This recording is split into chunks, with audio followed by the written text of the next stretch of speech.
Hey, good morning and welcome to Breakthrough Walls. I'm Ken Walls and I'm your host. And today I have the one and the only Derek Matthews. He's a PhD, you guys. Like, this guy's really, really smart. So do me a favor and share this out to everybody you know. Let's get a bunch of people on here. This guy is the CEO of a pretty cool company. You're going to want to hear this. So hang tight, stay with us, and I'm going to be bringing Derek on here in just a second.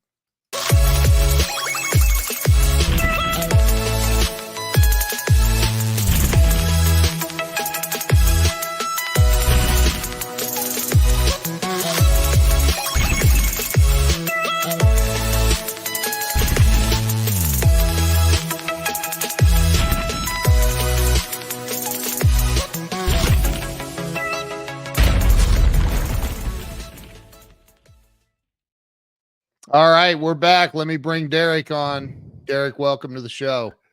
Ken, how we doing? Man, if I was any better, I'd change my name to Derek. You don't want to do that. It's when I was in high school, I always liked my name, but then Zoolander came out and everyone called me Zoolander. So Derek Oh, was Zoolander. that Derek? Yeah. Oh. Derek Zoolander. So I think we're past that now. The movie's old enough that, I'm over that hump in life, but every name has baggage, right? Right. I know. Well, hey, I was zooming along just fine in life until about the age of 53 when a Barbie movie came out. Oh, and no. there's a Ken song that accompanied that movie. And I I'm have just Ken. I have I have teenage daughters, and they're God friends. bless you. They're Oh, friends. God bless you. So, listen, man, I first off, I got to say thank you to Lindsey Graham, the Patriot Barbie. She is a rock star. She's true. amazing, and I'm actually publishing a book for her, and it's coming out very soon. I talked to her last night. She's amazing. But thank you for introducing Derek and I, Lindsay. And Derek, look, let's just get to it, man. Tell everybody where you're from. Where were you born and raised?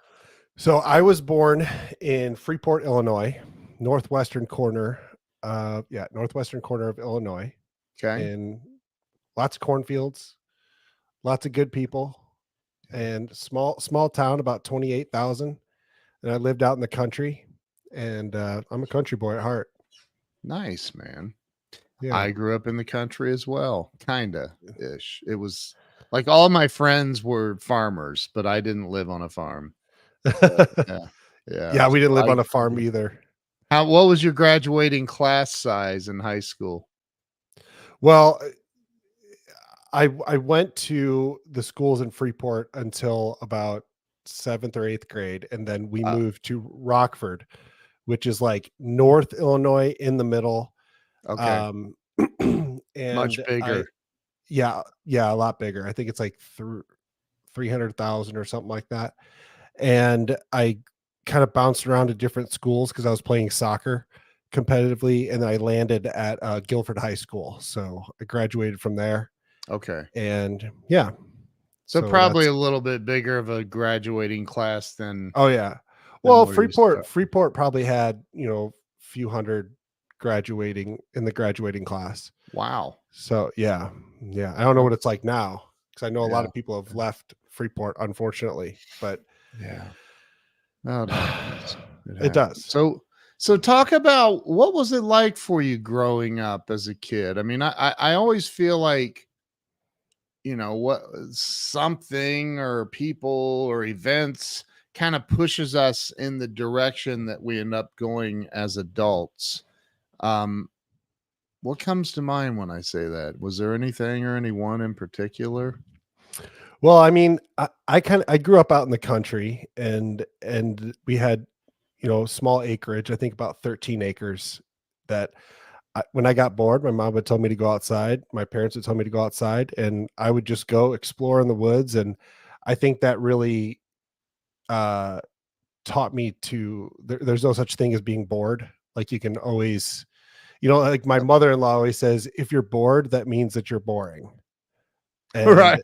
like great advice. And Yeah. I kind of True. learned that as a kid. I'm like, if I'm bored, I can go outside and run around and, Yeah.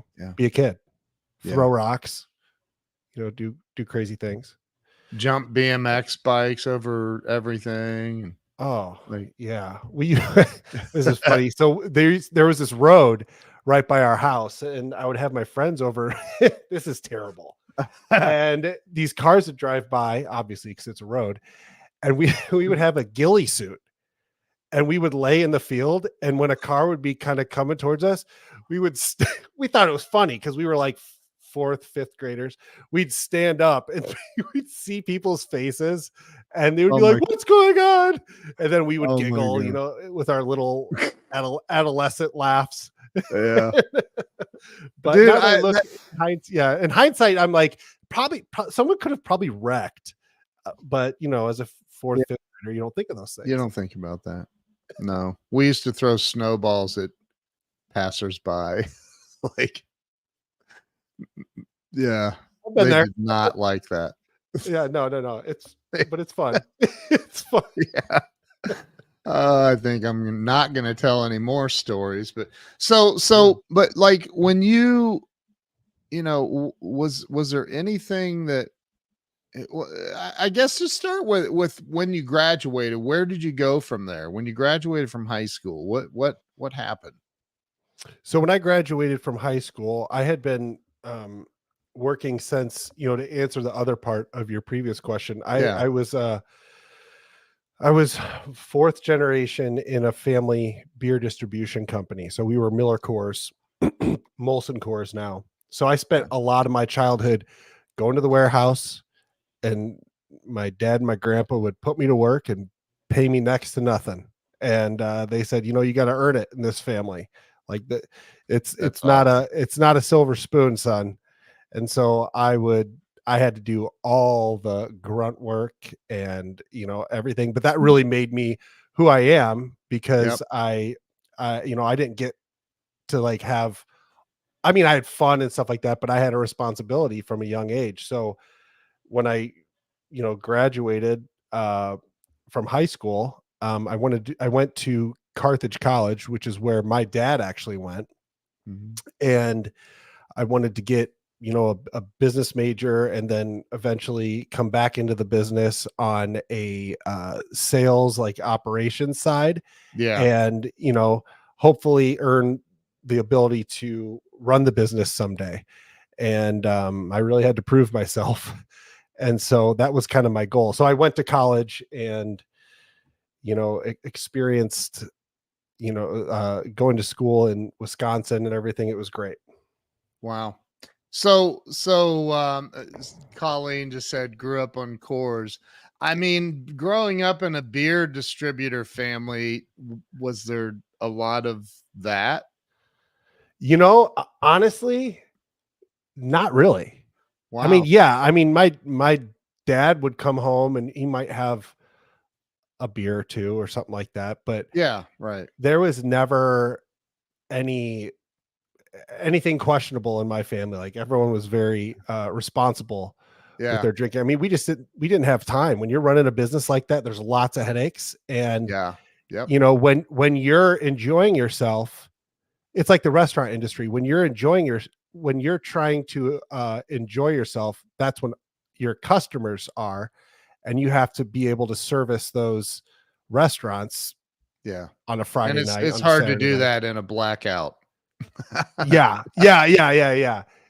So I mean, I can honestly say I had never, growing up, I had never seen my dad or my grandpa intoxicated. Wow. Never. Which is Wow. crazy, It Yeah, was that seems yeah. yeah. Like Maybe they're a beer. really, really good at hiding it, but I've never seen that. But I knew this dude many years ago that worked at the Anheuser-Busch plant in Columbus, Ohio, oh yeah, and where I lived, and he's like, I was on a sales call for something I don't remember, and he's like, yeah, I work at Anheuser-Busch, and I'm like, oh wow. I said, do they? He's like, yeah, we're allowed to take. I think it was a 12 pack a day or something like that. I don't know. And I said, wow. I said, so do you? And he's like, oh yeah, of course. And he goes, come here. Takes me out in his garage, and it's literally filled with beer. Like his garage is. I was like, what in the world? It's just unbelievable. you're looking around for Jesus because you're like, wait, am I in heaven? Did I cross the gates? I mean, know. I'm like, what's going on here? This is crazy, man. Yeah, I think he gave me a couple 12 packs or so. I don't even remember, but I would have given you a couple cases, Ken. right, right. But so you grew up in that, and you were going to college. You got out of college with your degree, and what did you go to work for your dad then and your grandpa at the? No, actually, I didn't. Oh, I went to college, and I really struggled in school, like constantly struggled. I had like ADD and couldn't focus and concentrate. School did not come easy for me. I was like a C was like an A to me. And right. so to be honest with you, when I got to school, I got a business major. I was all excited to get my business major. I couldn't pass accounting 101. Wow. And I struggled. And I'll never forget when the chair of the department was like, son, I don't think business is for you. And I was like, wait, what? Say that again.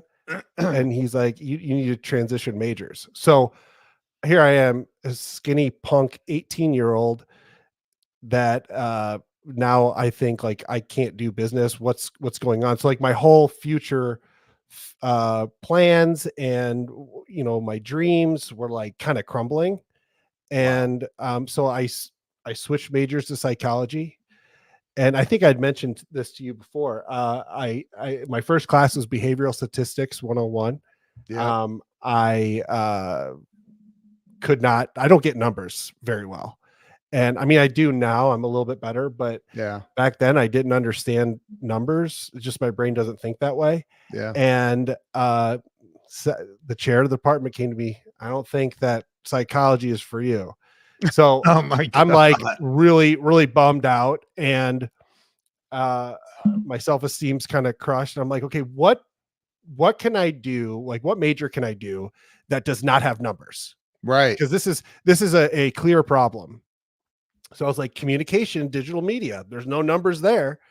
And so I excelled at that. And but during that time when I was kind of transitioning, I went up to the cafeteria at the school, and I saw one of my gen ed professors sitting with a bunch of other PhDs, and he motioned for me to come over, and he's like, come sit with us. And I'm like, okay. So I sit down, and he's like, Derek, you recognize all these PhDs, all these professors? I'm like, yeah. And he's like, you're going to be one of us someday. And I'm like, what do you mean? And he's like, you're going to be a PhD. Wow. And so now with the information that I told you before, I'm thinking, yeah, no, pretty huge dummy. I mean, like, right. what does that mean?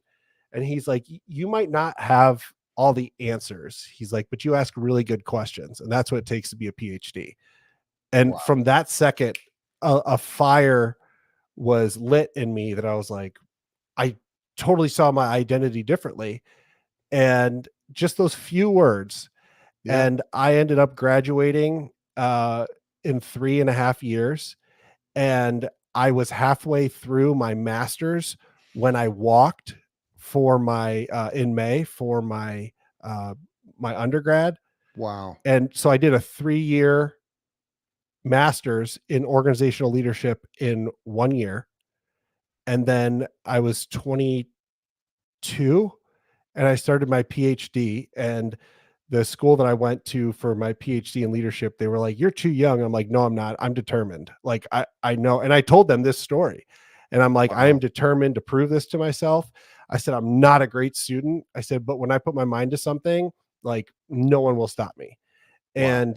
and I ended up defending my. I was the first one in the class I mean, I was surrounded with 40 and 50-year-olds. I was 22 in a graphic T-shirt and Converse shoes and shorts, graduating at 24. And so I Wow. had my PhD at 24, Wow. and I'm like, this is crazy. And so I got done with that, and then did some consulting, started a consulting business, and worked with some big companies like Pfizer and Wow. Bright Star, SoftBank, and things like that, doing consulting. And then after I had that, I was like, okay, I'm ready for the family business. So then I had to pitch my grandpa. My grandparents are amazing, but Yeah. I had to literally pitch my grandparents. I had to fly to their house and pitch them, and they were hard. I was like waiting for the Shark Tank music to come on when I was talking to them, Yeah, and right. they were like, you want to be involved on the other side of the business, but we don't want you to have a silver spoon. You need to make your own way. And I had to pitch them. I had to Wow. pitch them, and I must have done said it right. And then I just started working in the family business, and everything went really well, and it was Wow. great. It was great. So, But did your grandparents or your grandfather, or I don't know, is that who started the business?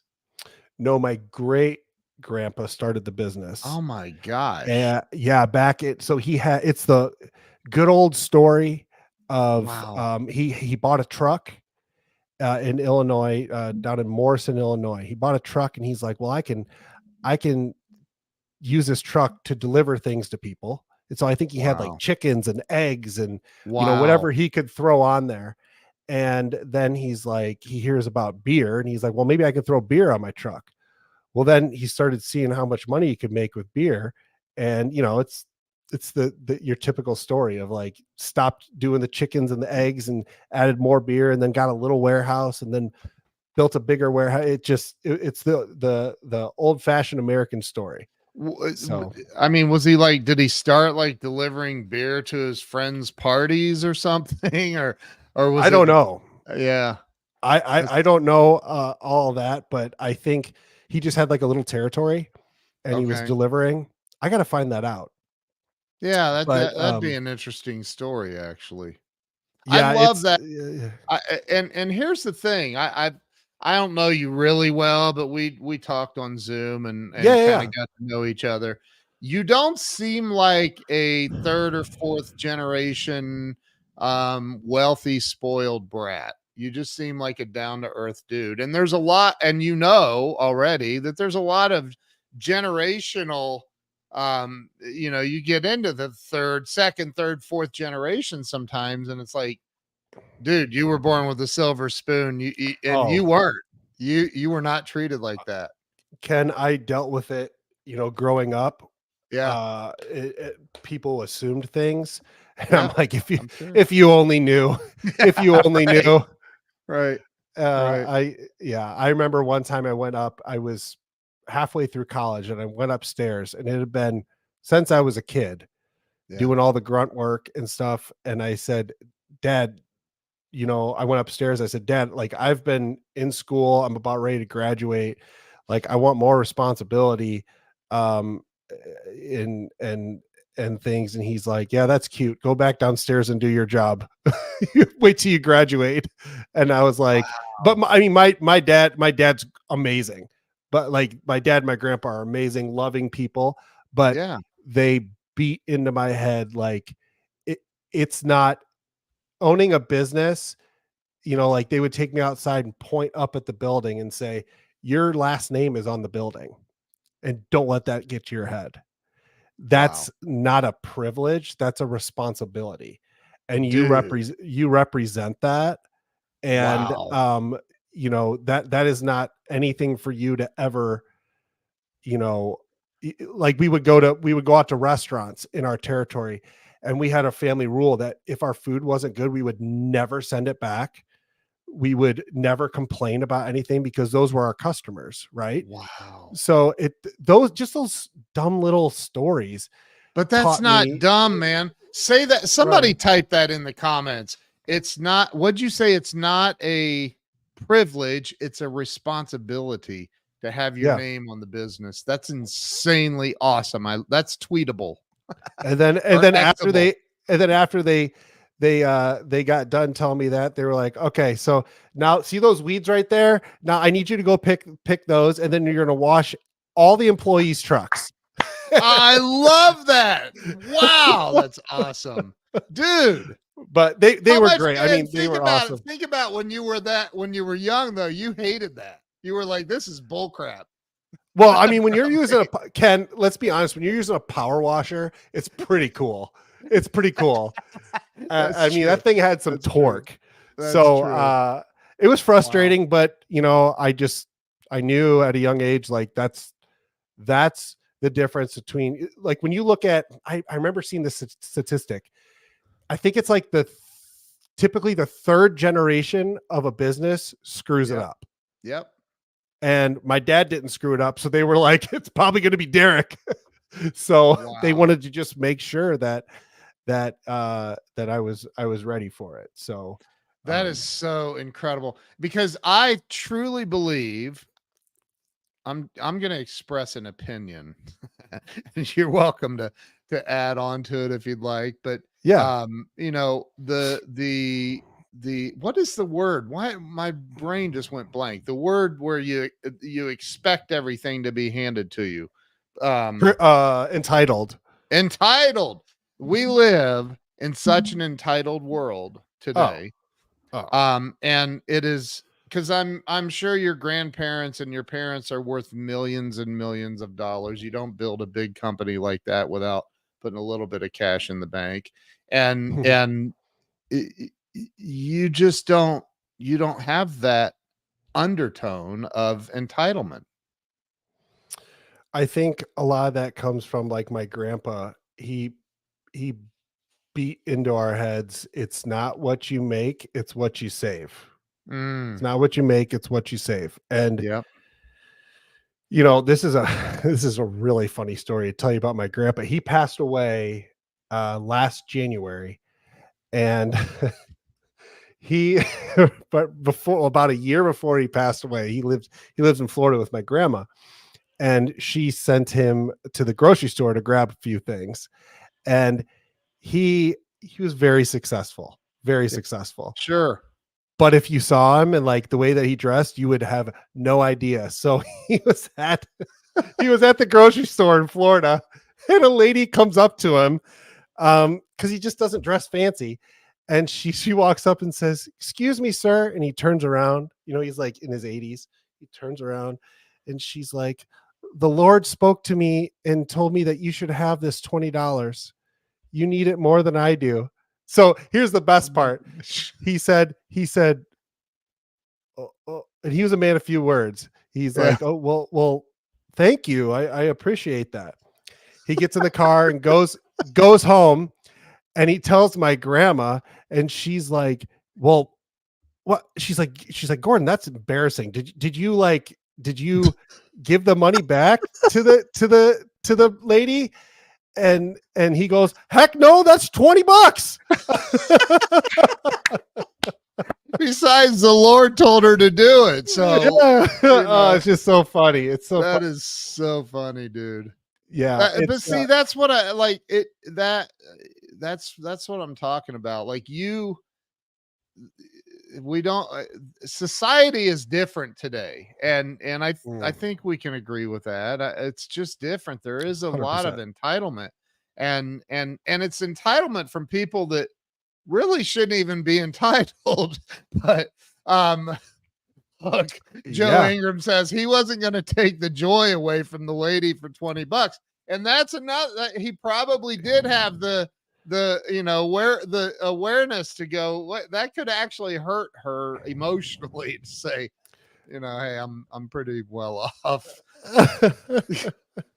Yeah, I mean, yeah, it could steal her joy, but it's just funny. Yeah. Like, when there's a lot of entitlement I think in this generation, like Gen Z and even millennials. I'm a Yeah, yeah, millennial, and I think it comes from, the advent of social media, where yeah, if you stood on the side of the road with a billboard of whatever cool thing happened during the day, yeah, that'd be kind of weird, wouldn't it? yeah, But yeah. like whatever happened good in your life that day, it would be kind of Right. strange. But The really, that's odds. what social media is. I mean, we post our highlights and everything like that, and it's totally normal. But with that vessel of $20 entitled, with that vessel of social media, I think some people get it wrong, and the younger generations think that they're entitled to voice their opinion, they're entitled to share everything, and that creeps into other areas of life, like in the workplace. Yep. What they ask from their employer, and I mean, you hear like, oh, Gen Z doesn't want to work, Gen Z doesn't want to work, and that's just my 2 cents of where I think some of that comes from. It's a generalization, but you get what I'm Yeah. saying. I I just saw on one social somewhere a sign that says now hiring, and then under it it said anyone who will show up. Hmm. Yep. Like, that's crazy. Like Yeah. it really is. So, talk about, so you worked in the family business. Do you still? You No, don't, right? no, Yeah. I got into that started on the sales side, and then this was around 2014. Um, I I was tasked with growing the craft beer portfolio, Mhm. because that's when craft beer was like hot. It was a Yeah. boom. And so I what I was tasked with growing that, and then securing contracts with other breweries. And so all the big boys were coming and saying, "Hey, we need a distributor in Iowa." That's where this distributorship was. And so I had to go out, and it's like, it's either I'm going to get it or Budweiser's going to get it. And Yeah. I'm not going to let Budweiser get it. So Right. I had to go out. I had no idea what I was doing, and just start getting all these brands. And so I was able to secure like Lagunitas, Stone, all the big ones. And that was a really cool accomplishment. And then I said, well, I wonder if, you know, there's other things than beer. Like, what are some of the trends? And I started looking at non-alcoholics. I started looking at things like beatbox, liquid death, coffees, energy drinks. And so I started expanding the portfolio and bringing in tons of brands. We went from 300 SKUs to 600 something SKUs by the time I Wow. left. But it grew the business, with those brands, and the value of the business significantly. And I learned a lot along the way, made a lot of mistakes, but I kind of got a foundation of how business works. And we were approached by a larger distributor in 2021, and after 4 generations, we decided to sell because it was a good exit, good timing. Wow. And yeah, Wow. so it was it was very weird selling it. Wow. But it was bittersweet, but it was time. It was time. Yeah. So Wow. Wow. yeah. Linda says I would love to hear him. What's that? I don't even know what that means. Killing ants. Do you know what that means? Automatic negative thoughts. Oh, see, if Automatic I had a negative thoughts. PhD, I could have figured that out. Well, that's what I think. I think that Linda's referring to. Yeah. Well, Well, Linda, if that's what you mean, just say yes. And then we can talk about that, or Derek can talk about that. So did you work there until you sold though? Yep. In 2020? Okay. I traveled back and forth. So I moved there with my wife. We were newly married, and we get to Iowa. We lived in Arizona at the time. I kind of Okay. yeah, I moved to Arizona in 2008 with Okay. my family, my parents. And so I got married, and then a couple years later, after I was done with my PhD, I pitched grandma and grandpa, Yeah. and they gave me the blessing. And then we moved to Iowa, and my wife saw big cornfields for the first time. And the only problem was when we got there, about a month in, all of a sudden, my wife's pregnant. And so then I had my mom and my Wow. wife's mom putting pressure on me. You need to move back. You need to move To back Arizona. to Arizona. Yeah. And like my parents and Michelle's parents, Yeah. they all live here. So I had to figure out how to start a job that I didn't know what I was doing, be successful at it, and make it remote within 12 months. What? And this is 2014. This is, so I had to put a bunch of systems and processes in, and be able to manage things from 1,000 miles away. Wow. And it was a good thing. But the automatic negative thoughts that I think Linda was Yeah. mentioning, there were Linda. a lot of automatic negative thoughts, because it was like, hey, you got to manage this. And I'm like, I don't know how to manage a portfolio. I don't know what anything is. I don't know the difference between net profit and gross profit, and like, how do I calculate pricing and all this stuff. And I had to tell myself, I don't know it yet. That word yet. Yep. That's how you kill those automatic negative thoughts, putting a yet at the end. And it really shifts your mindset. Say, okay, I'm going to figure it out. It'll take time.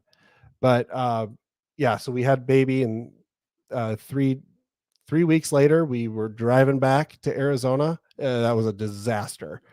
But yeah, a What, newborn. driving back? Oh, my parents flew in and they drove behind us. And my wife was a new mom, learning how to nurse the baby. Right. That's a whole thing that, like, it's a lot. There's a lot to that. So we had to stop like every 30 minutes. Every 30 minutes. Oh my God. And like, it took us 6 weeks for an 8-hour drive. But I would just, my dad was behind us and my mom was behind us, and I would say, okay, what beer are we getting tonight? I need something to look forward to. So we would get to our next destination, and then we would go to a C-store, grab a 6-pack, and we'd be like, wow. Oh, we made it. We made it one day. We got 2 more days. Oh my gosh. So. I was in long time ago. I was in Iowa, in Des Moines, for some corporate training for 30 days. And wow. and I had to travel the state, and I was like, and I'm from Ohio, so it's flat and pretty windy there. There's no wind like Iowa. Like I couldn't, at least when I was there. There were triple trailer semis blown over on the road. I'm like, what is going on here? So I wasn't in it, and there's really not a lot to do, at least from what I experienced. There wasn't a whole lot of activity going on. Ken, I'm kind of getting a bad connection. Oh, you are? Yeah, I don't know why. I have like really good Wi-Fi here. So I don't know what's going on. That's weird. I don't know. Can you hear me now? Mm-mm. Wow. That's not good. Can you guys hear me? Everybody watching, can you hear me? Anybody, just drop. Huh.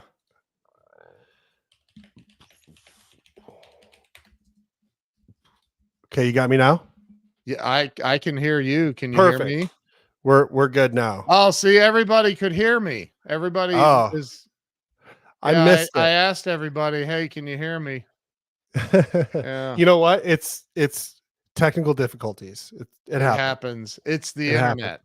So you left you exited the company in 2021.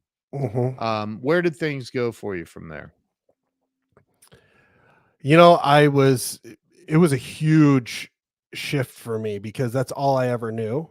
Yeah. And so emotionally, spiritually, mentally, like, I was just like, what do I do? Like, this is all I've ever known. And so I just kind of prayed a lot about it. And I kind of felt this pull to do something completely wildly different. And so I became a professional beatboxer and rapper. No, I'm just kidding. I Right. no, That's a great idea. I I was trying to, I was looking at med device and was pretty successful in interviews, Mm, but I just realized that it was way too uh professional for me. I mean, mhm. I have a Star Wars sleeve, and I'm like probably not your most professional person, if you will. I'm a beer guy. I'm a beer Yeah, guy. right, So right.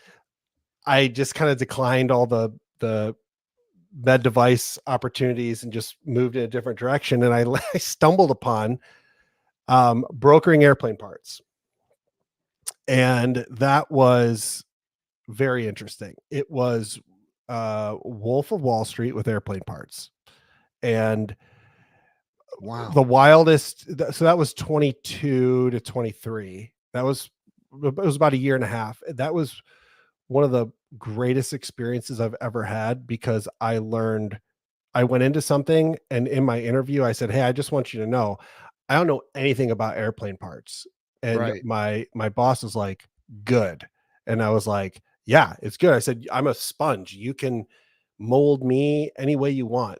Wow. And I had to learn uh I mean, I remember my first 3 months, I would fall asleep on the couch at like 6 p.m. because we started at like 5 a.m. and we're crushing Europe. Uh, then we come back to the US, and then we call Asia Pacific and Mongolia, and like constantly having to switch cultural codes and broker deals and know millions of parts and what's hot, what they buy for, what they sell for, who has them around the world, who says they have them but they really don't, and then Yeah. who's working with the end user. And it was just constant like shifting. And you buy a part, and then you'd have to get a courier, and then you'd have to get paperwork and move $500,000 of products across the world, and time zone Wow. differences. And it was very overwhelming, but it taught me, like, you know what, it's okay to step into something and not know anything about it. Yeah. If you just try to get 1% better every day, you can Yeah. accomplish everything or anything. That's So I did amazing, that. dude. Yeah, I So you did did that that for a until year. 23, you said. Yep. And that's got to lead us up to what you're doing now. Well, now I'm doing breakdancing professionally. And No. you can catch Derek tonight at Yeah. So how it worked is, the brokering airplane parts, like being a trader, is very lucrative, very, very lucrative. a And trader, trader, right? Trader, yes, not the yes, other trader. not the bad one, not the bad one, but it's very lucrative and very addicting. Um, Wow. it's very fat. It's very addicting because you're one phone call away or one email away from making tons of money. And some are good, some are bad. Like some deals are good, some aren't very lucrative. But when you get that one that you make good money in just one deal, you're like, when's the next one going to happen? And so I Wow. noticed during that time that I work hard, and Yeah. I was learning, and I'm like, yeah, I want to make money. And I worked and worked and worked and worked. And then I finally got my big paycheck. And I was like, wow, like I worked really hard for this. And I felt empty. I felt a little Mm. empty. And I'm like, why do I feel empty and tired? Like I'm not the same person I was, before this. And I prayed about it, and I felt God kind of tell me it's because you're making money, but you're not making a difference. And you love to make a Mm. difference. And I'm Wow. like, oh, but I love money. I love money, and but I love making a difference. And it was like this juxtaposition, I guess that's the word, of trying to, it's not an or, it's an and. Yeah. I need it to be an and so that's when I started thinking maybe this isn't for me, and so I walked, I walked away, Wow. and that was really hard because I'm just one email away, I'm just one phone call away, Yep. and that's when right around that time, it's funny how God works. I got a phone call from a payment processor here in town that I had known of. I had known the CEO, and they called me and said, "Hey, we'd love for you to, be on our team and just, refer people to us and for payment processing. And it could, it could be a side business, it could be your full-time thing. You'd be 1099 at your own business, and you just refer to us." And I'm like, "Oh, I'm not really interested in this. Like payment processing. Now I got to learn a whole new thing." I'm like, "Okay, so what makes this interesting?" And I found out the lady that I was talking to, she was a senior leader at the company. She's a believer, and she knew me through some our network of like friends and stuff. Yeah. She knew I was a believer. She said, "Honey, let me tell you something. With this, it's your own business, and you can make money and you can make a difference for companies." And I was like, "Wait, wait, wait. Say that again?" She's like, "You can make money and you can make a difference." And I was like, and I told her the story that I told you, and I'm like, Yeah. "Okay, I'm in." And Wow. I left I left the aviation company, came home around noon, opened my computer, and I said, "I have zero clients, and now I guess I'm in the payment processing business."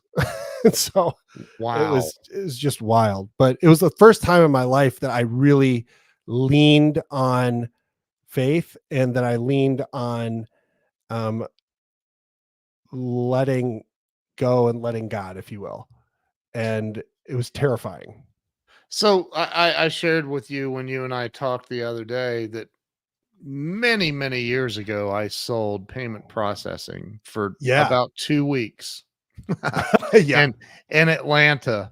And and my responsibilities were door to door, business to business, Mhm. convince people that you were going to save them 0.025% of each transaction. I forget what it was. It was something Mhm. crazy.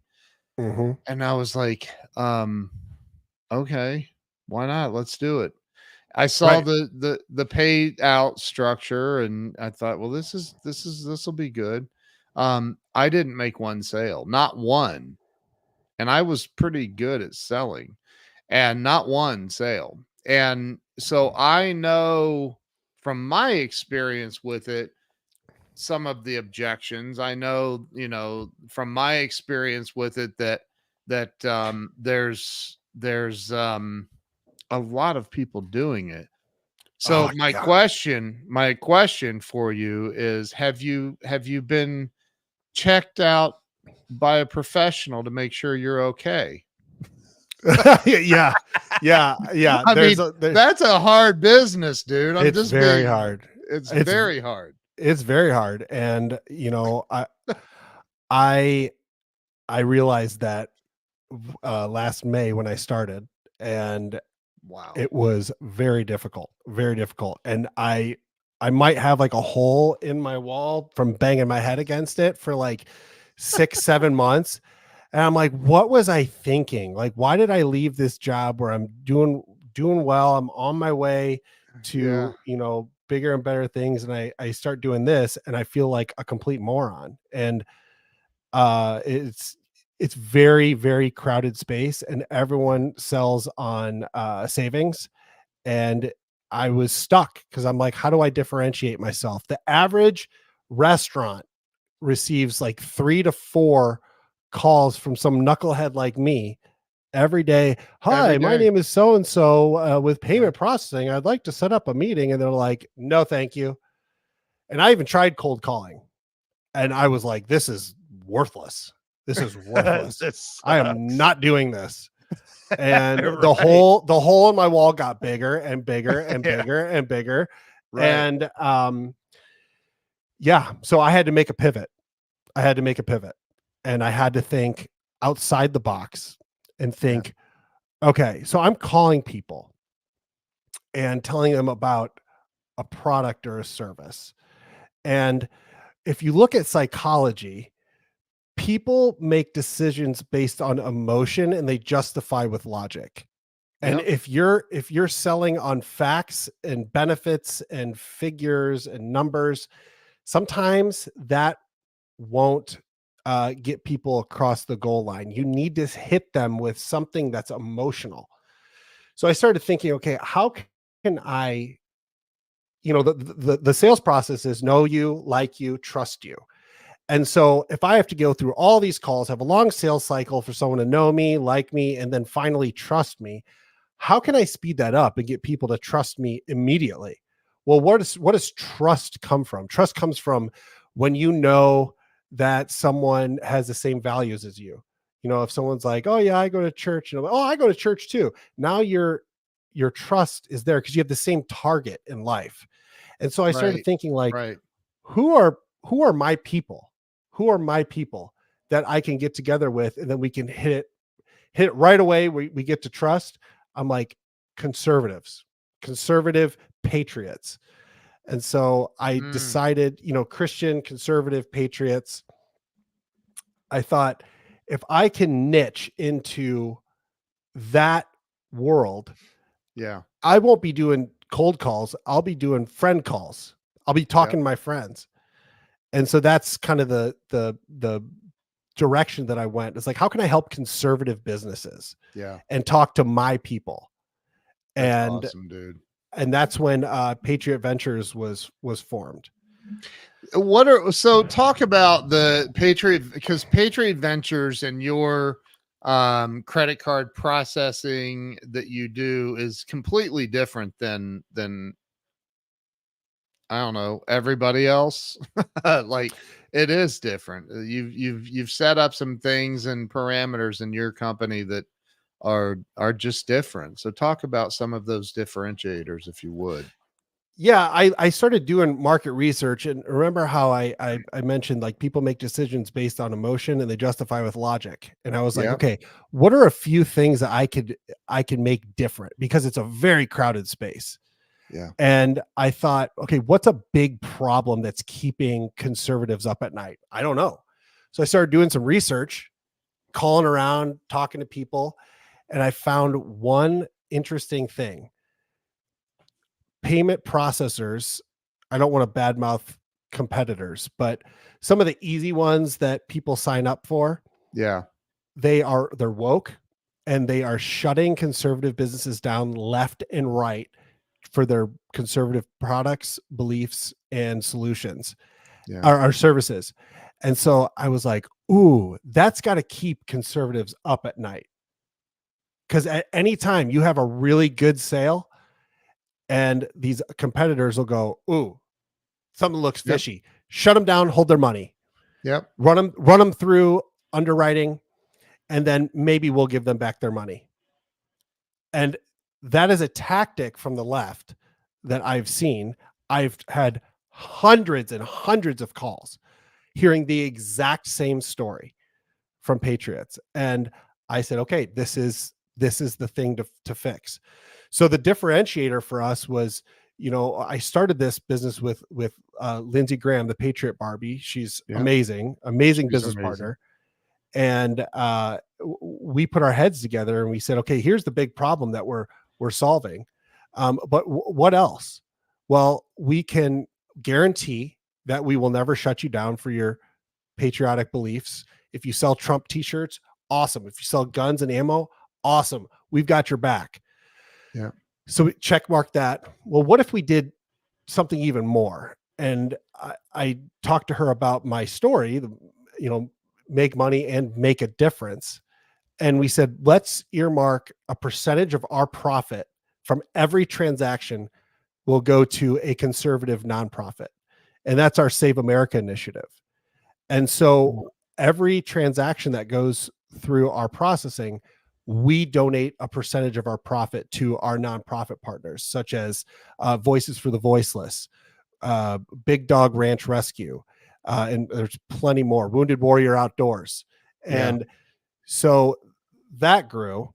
And then the other differentiator was, man, this is starting to pick up. What if we created like an ambassador program. And so that's when we started talking to other influencers and saying like, hey, would you want to be part of this?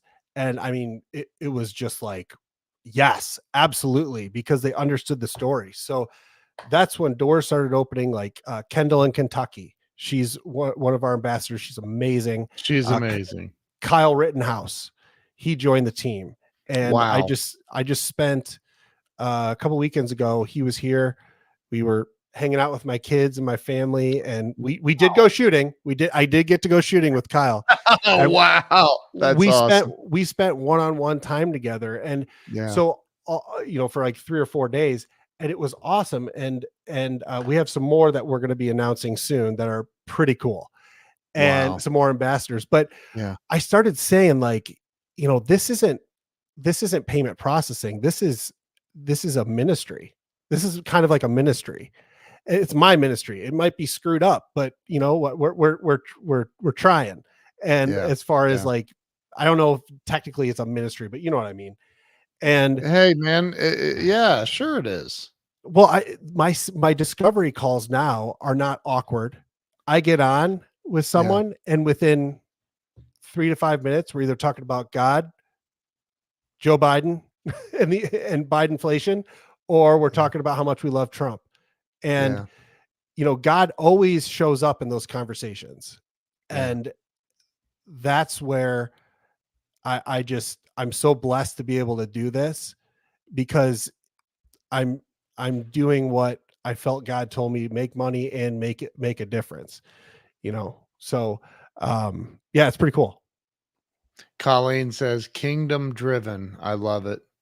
So I think that, do you ever think like that it's not a left thing and a right thing, or a right thing, but it's two wings of the same bird, and they're both flapping this country directly into the ground? Is my thought is like they play golf together, like both sides. They're creating this divisiveness, and I love this country. But I also like go, man, like, does it really have to be a left v right, or right v left? Can we all just like figure out a way that, we're all patriotic? Well, most of us are. In some way we can say we love this country, and things need to go better. I mean, if you're a level-headed person, I agree with you. Like, I mean, I think sometimes I'm level-headed, but like, I don't like this left versus right, but this is where we're at. And I don't know. I don't really know if I have a really good answer to that. I think that it's just, you go too far right or you go too far left, and it screws everything up. And amen. What do we want? What do we want for our country? I think we're in the soul of our country is gone. I mean, it's gone. Yeah. And I think it will come back, but I don't know. I'm just rambling, but no, I hear what you're saying, and I don't disagree with you. I think that that we just got to figure out a way to bring people together. I think, and I love, that's one of the things that I do love about Trump, is he does seem to be like the guy that tries, he says the wrong thing sometimes, but that's all right. He sometimes we all do. I we sure all do. Yeah. Oh my gosh. But I think he really is trying to bring, like in the Bronx yesterday, that's probably the most blue area of the entire country, and he's there pulling 30,000 people in from the Bronx. So I just think that we have to have somebody that can stop pointing fingers and just start bringing people together, man, in the name of God too. So, Right.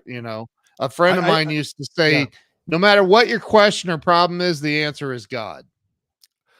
Absolutely. I think the problem though is we have become so ingrained in identity politics Yep. that Christian persecution, like you can say you're any other religion and you're like respected, and Yeah. but if you say you're Christian or even Jewish now, like you're under attack.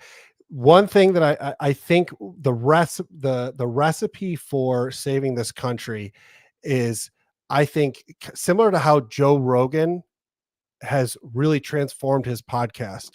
Yeah. And I'll explain what I mean by that. I heard a quote, I think when I was in college, and it was either Socrates or Aristotle, and it said the mark of an intelligent mind is the ability to entertain a thought without accepting it. That is what we have Mm. lost in this country. We have Yep. lost that. And if we could get our country back to where we say, you know what, one of our values is to listen to people and understand where they're coming from. You don't know someone until you know their story. And when you know their story and you listen and you really try to understand them, Mm. it brings the Dukes down. You'll see a lot of videos. There's this one video of this pastor uh with braids, and he's talking to this like Satanist at something, and he's preaching to the kid, and the kid looks like, I mean, death rolled over and Right. evil. And he starts talking to this kid, and I mean, the kid's got like makeup on, looks evil as could be, Yeah. Yeah. and just starts speaking into his life and asking him questions, and comes to the realization that he grew up in a broken home, and started speaking into that. And you see the defenses and you see the innocent child come out in that adult's face. Yeah. When we can connect with people and understand who they are and entertain what they think without accepting it, Yeah. people just want to be heard. People Yep. just want to be listened to. And we've lost that. Yeah. I agree. I can't believe we only have a few more minutes, but I do want to Yeah. ask you, I want to ask you the question I ask everybody that comes on the show. As an adult, I ironically, I'm a recovered alcoholic. Beer used to be my favorite thing in the world. But it's been almost 22 years for me. But Good there for was a you. time when I've been homeless several times as an adult, and Wow. I've also been very wealthy. And I can tell you that wealthy is way better. So it is from personal experience. But Yeah. I think about the people in this world who there's a lot of people struggling right now, but there's always people struggling, and there's a lot of people winning too. But for the people who are watching that are struggling, they can't find that whatever it is. They're trying to create wealth, or they're trying to make more money. They're trying to have freedom and joy and happiness. What do you think stops people? And don't say fear, because that's the number one answer. You have to do better than fear. What do you think stops people from having it all, Derek? From having the money, the happiness, the joy, the freedom to do what they want? Or what do you think is holding people back? I think get, uh, we focus too much on getting Mm, more than giving. And I don't mean that to be like, oh, but when you're trying to make money, and I've struggled with this in the past, when you're trying to make money and you're trying to make the sale and everything's about the money, people people sense that, and I call it commission breath. And yeah. Yep. commission breath smells really bad. And so whenever I find myself kind of getting into that rut, I say, okay, how can I give? How can I give my time to like someone, like not everyone, but like who's someone that I know that I can help? And I focus on Mm, giving, and you get a lot from giving, because any success that I've ever had started with giving my time, or giving something to someone, or helping someone, checking in on them. That is the way I think that we need to reprioritize things, and within reason, tithe your time with people and help other people. And it's amazing what doors will open. I Amazing. literally just was on my YouTube channel last night, and about 3 or 4 years ago, I put out a video saying exactly what you just said. It's titled "How to Turn a Bad Day Around," and I said what you just said. Just go help some. I don't care if it's your next door neighbor or some old lady on your street that needs her flower beds weeded. Go do it. Like you don't have to have money to give. Right. And it's hard to do that. You have to pull yourself out of yourself, but it's beneficial in the long run. Totally beneficial. Amen, man. Completely and totally agree with you. Zig Ziglar said it. You can have everything you want in life if you'll just help enough other people get what they want in life. And you're a That's right. 1000% right on, man. That's so awesome. The best answer I think ever on the show. It's helping, except for I had Zig's son Tom on. And I think that was his answer too. So Oh, yeah, I know. But it's the best answer for anybody could answer is if you just get out of yourself by helping other people, man, that solves a lot of problems in life. it's not easy. Trust me. It's not like I naturally just do that. Oh, well, I'm stressed out. I'm going to go help people. Like it takes a habit. It's a habit, and you have to practice it and remind yourself of like, okay, this is how I need to reorient my priorities. Yeah. So Yeah. It's like if a dog ran into your beautiful room there and jumped up on the couch with muddy paws and got it all nasty, the last thing you're going to be thinking about is how you can help somebody else in right, that moment, right? right. But that's the way that people are living, and it's like, no, man, like you just got to, like, the couch will be okay. You can come back and clean it later. The lady next door's house is on fire. Go help her first, So dude, that's a really, really good answer. Thank you for that. Last thing I'll say about that is I heard Andy Stanley talk one time at Catalyst conference, and he said I've gotten really good at telling people no, and I'm a pastor. People ask me for help, and I say no, I can't. And he's like, Yeah. sounds terrible, doesn't it? And everyone's like, yeah. And he's like, I've learned to say no because I want to go deep or wide? Do I want to stretch myself too thin? And he said, do for one what you wish you could do for everyone. So like I would encourage everyone listening, find one person, one young kid that you believe in, and just pour into them. You don't have to save the world. Just help them with whatever they need. Mentor them. And that's a way to do it. One person. That's One all it person. takes. Start with one. The butterfly effect. Just start Yeah. with one. It'll create Yep. ripples. It's amazing, man. Yeah. Derek Matthews, thank you, sir, for Thank you, investing Ken. your time and being on here today. Where can everybody find out more and follow you and get involved with your business? What's the website address? Website is patriotventures.us. Ventures .us. Patriotventures.us. Okay. I got it And right there, then, right? yep, that should be Okay. it. And Amazing. then we have we have an Instagram, and then you can find me on X or Twitter Yeah. and Yeah. on Instagram. Yeah. Derek Mattews, Ph.D. or something like that on Yeah. Instagram. So That's awesome, dude. yeah. Everybody watching, thank you for being here today. And if you haven't shared this out yet, there is time still to redeem yourself. You can go ahead and share this out. And Derek, is there anything you'd like to say to the audience before we end this? Not really. I can't think of anything. Enjoy the long weekend.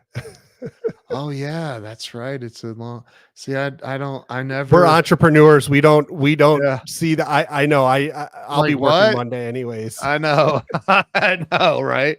Yeah. That, So That's Well, right. anyway, nonetheless, enjoy a long weekend if you're here in the US and you celebrate it's Memorial Day, right? I Memorial Day. think so. That's what they tell me. Yeah, it's Memorial Day.